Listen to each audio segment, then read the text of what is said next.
Jamani, mimi nimewaita hapa maana kuna mtu ananitumia message za vitisho kuhusu hii nyumba.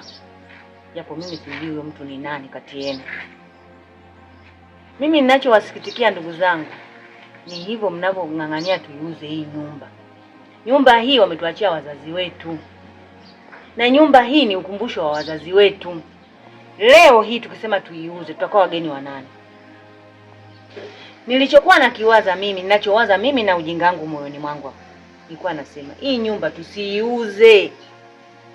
Huko mliko so kwenu. Maisha yakiwashinda nyewe watoto wa kike mtarudi hapa nyumbani.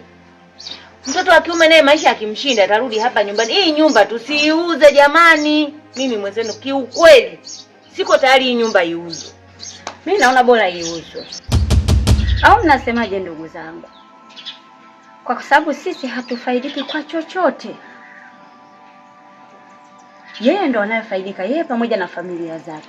Mimi ninachoona kwamba ni cha muhimu iuzwe ili na yeye aende akapange huko aone uchungu wa kodi ya nyumba. Mimi bora tu iuzwe maana sioni kazi yake hiyo. Na kuna mtu kati yenu anakaa ananitumia message. Dada, hiyo nyumba tunataka tuiuze. Na mtu huyo si ni nani? Na message yenyewe hii hapa. Na sijui ni nani kati yenu anayenitumia hizi message. Mimi nimewaelewa wote mlichokiongea hapa. Mimi mwenyewe naona bora tuiuze tu. Tuiuze, kila mmoja achukue chake aende akajua atafanya huko. Iuzwe. Hii nyumba msichokijua nyinyi haijaandikwa majina ya familia. Imeandikwa jina langu mimi.